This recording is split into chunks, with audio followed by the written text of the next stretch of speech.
Hi everybody and welcome to F1 Fan TV, and this is our first video and I'm very happy to join you. My name is Stu and I'm in Baku and I'm joined by Gar, who is in Prague.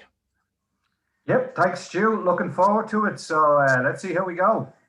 Absolutely. So we're going to talk about the incident, What incident? You know, the incident, that infamous now crash between Max Verstappen and Lewis Hamilton at Copse in Silverstone at the British Grand Prix just 2 weeks ago. And as we head towards the Hungarian Grand Prix, it is still a hot topic. The battle is still raging. Just before we went on air, Red Bull have asked FIA to officially look at the penalty given to Lewis. They don't feel that it justifies his actions in the race. So we're here to discuss that. This is F1 Fan TV. It is for fans, by fans, for you. It is driven by you. So we want your opinion. To that end, we actually asked the question of our viewers, who do you think is at fault? Lewis, Max, or it's just a racing incident? We have the results of that poll. We have people participate from all over the world, as far as Singapore, South Africa, France, Great Britain, Netherlands, of course, with Max involved. So we will share the results of that poll with you. It is an unbiased fan poll, just a vox pop from you guys to see what you think, and we will share that with you at the end of the video. But I've said enough.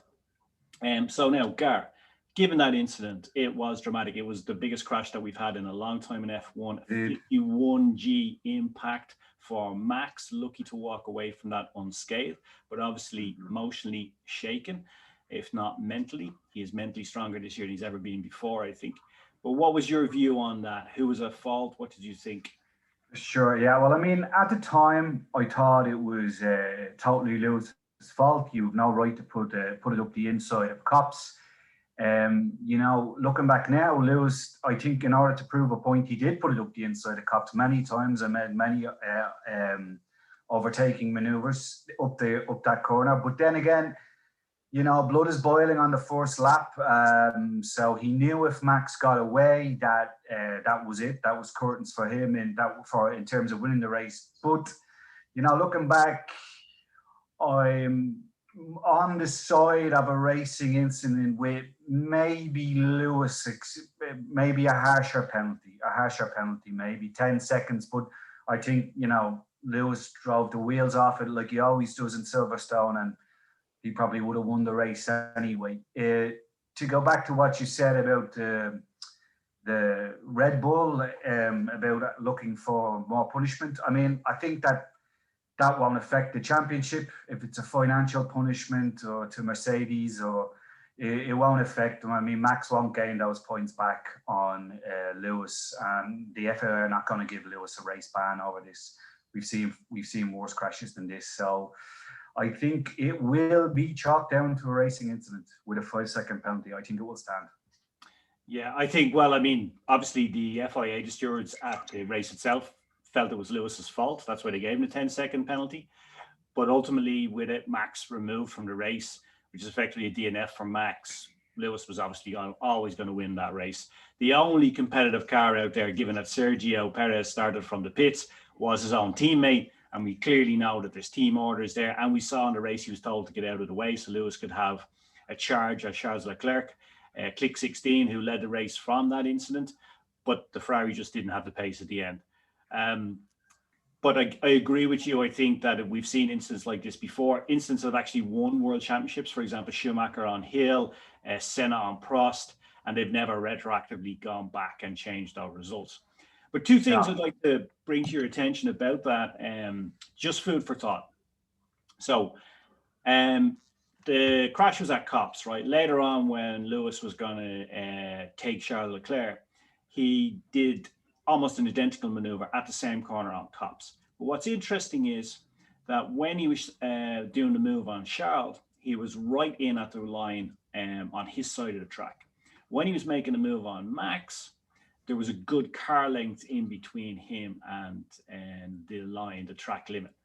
So that would suggest that he maybe didn't want to take Max out, but he certainly was being overly aggressive and maybe missing the apex on purpose to push Max out and to take that place. Just food for thought. I don't know if you've looked at that incident.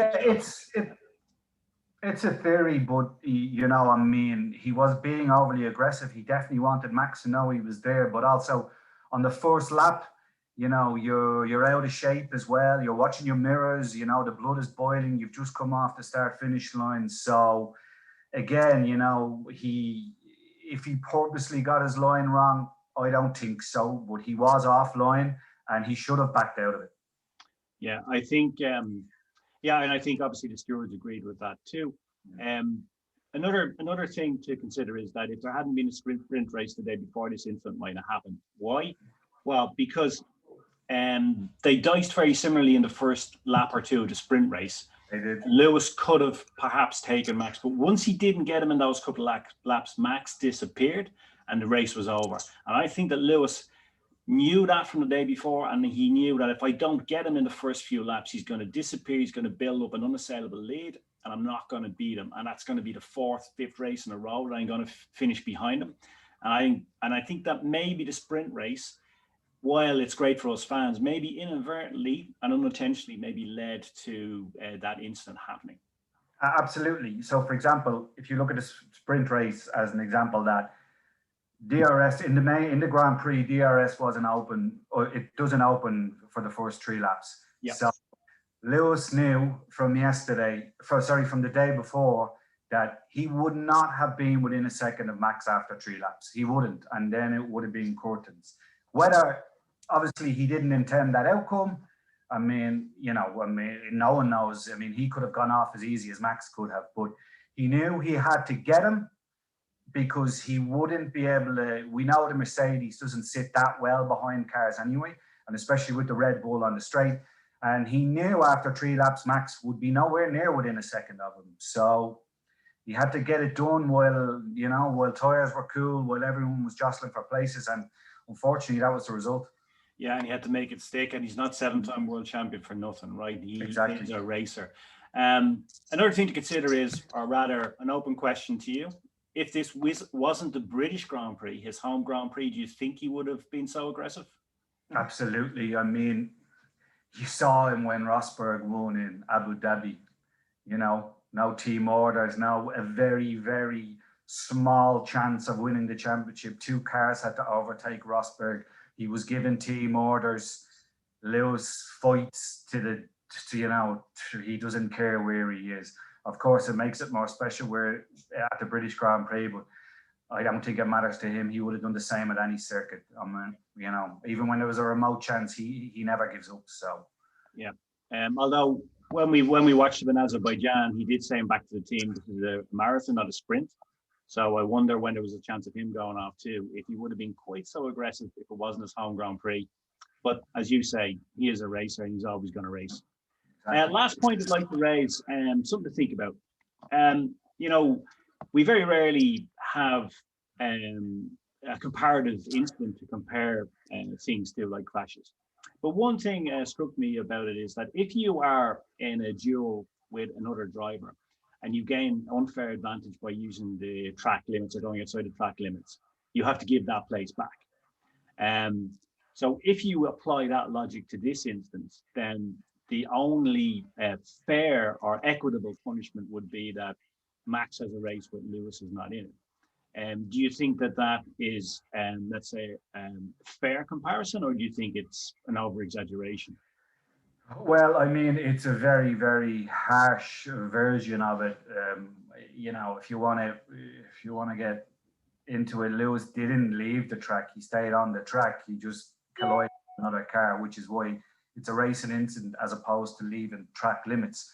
So, I mean, as I said before, any retroactive punishment will be to the team. I don't think there will be any retroactive punishment, but you know, I mean, how who I want to win the championship, etc., like that. But I don't think it would be fair for Lewis to be disqualified for a race. I mean, you know, we've seen worse things than this not in the opening laps. So, I mean, if you cast your mind back to Azerbaijan, I think it was 2018, when Seb said Lewis brake tested him, and he drove up alongside him, and I don't know if it's because he was waving his hand, but he steered into Lewis. and hit him in the side pod, no damage, and again got a 10-second penalty. I mean, that was I thought Seb was going to be black flagged for that. So, you know, and that was under the safety car. So, yeah, again, racing incident, I think, is how it's going to be settled. I think you're right. I don't think there's going to be any retroactive punishment. Obviously, Christian Horner and the Red Bull team would disagree with us substantially on this point, but I think that's their job. Yeah, absolutely. And I think that, you know, my opinion, I think Christian Horner is the best team principal in Formula One right now. I agree. And obviously he's doing his job, and he's deeply unhappy, both in the terms of the impact on the championship and also the impact on his driver, because, as he said, Max could have been seriously injured. And if Max had been seriously injured and then we lost this fantastic race, which is the best championship race we've had in many, many years. Mercedes have been overly dominant for so long. I think that every Formula One fan will regret that. Even Lewis Hamilton fans, who I think love to see their driver being tested and to show his actual true skills on the track. I did promise that we have actually the results from our survey. We conducted a quick survey amongst you, our viewers. We asked what you felt was the actual correct view on this.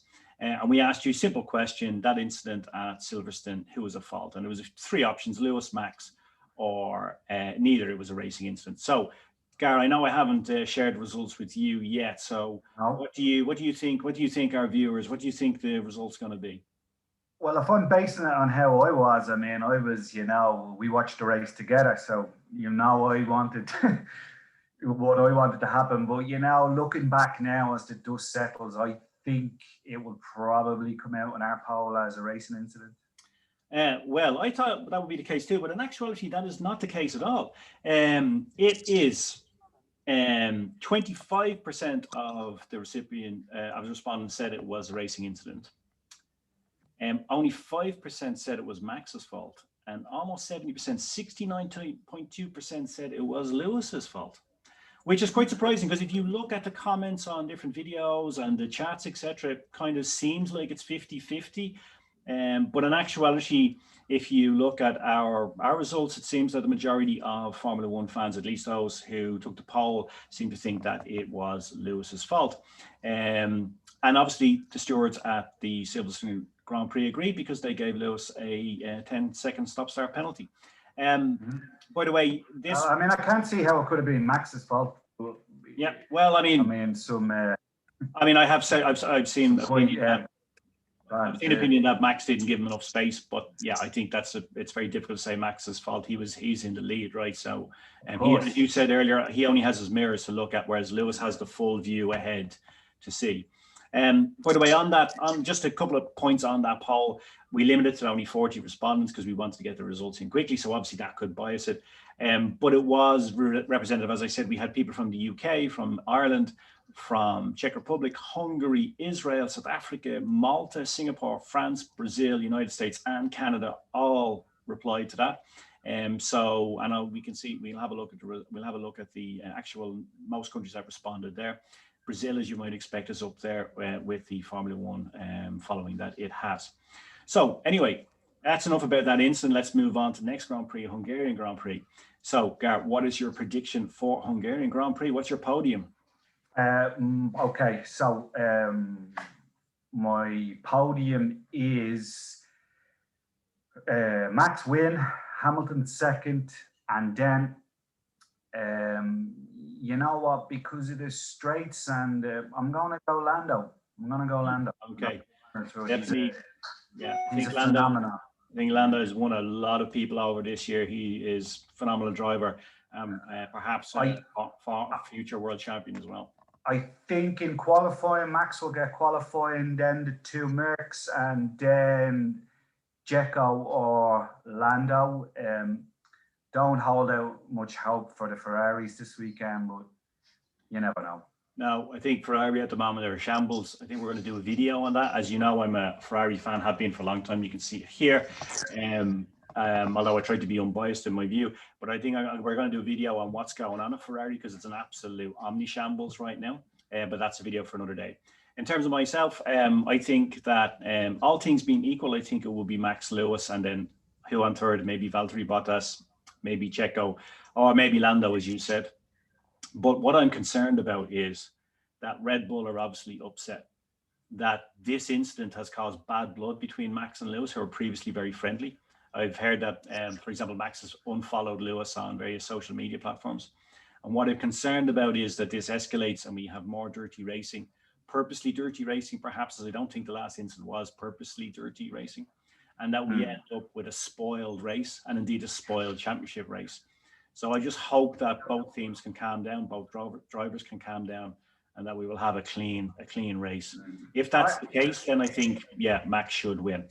Yeah, they're pretty calm. Both outfits are pretty calm in terms of their professionalism. But to be honest with you, there's very, very few championship rivalries that have never got a bit nasty as the season went on, you know. Maybe Seb and Hamilton, we all know how that finished out, right? Hamilton ended up wiping the floor with him. It wasn't even close. The 2 years Ferrari was competitive. So, you know, it's always nasty. We you know, maybe the nastiest one definitely in the recent years was the Inter-Mercedes war, yeah, between Nico and Lewis. And I think we saw what that drained out of Nico because he retired. Yeah, absolutely. I don't think he wanted to go through that again. But he said he was racing him since he was 7 years old. So yeah. I think, you know, I think Lewis also laid down a marker that Max had clearly been dominant and was getting the better of him in the last 4 or 5 races. I think Lewis laid down a marker as well. And let's see, I hope that this doesn't affect Max's ability to race. And I hope that he's able to maintain that maturity and calmness, which he has demonstrated this year.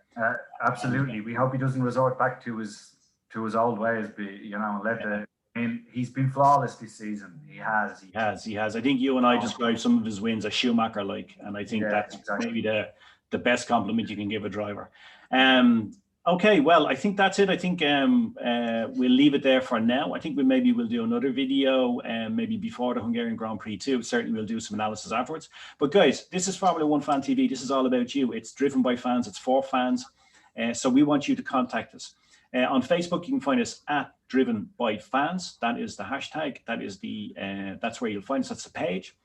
Or you can contact us directly by email. It's info@f1ftv.com. All you need to do is tell us your name, your favorite team, your favorite driver, and why you would like to contribute to Formula One Fan TV. We'll be in touch. You need to obviously have good quality internet connection and good quality camera and sound system. And then that's all you need, and then you will be the star of Formula One Fan TV because it is driven by you for you. So that's it from me in Baku. Gar? Okay. Yep, that's it from me. Really enjoyed it. Looking forward to the next one. Thanks very much, guys. And remember, guys, you may be cool, but you'll never be Kimmy cool.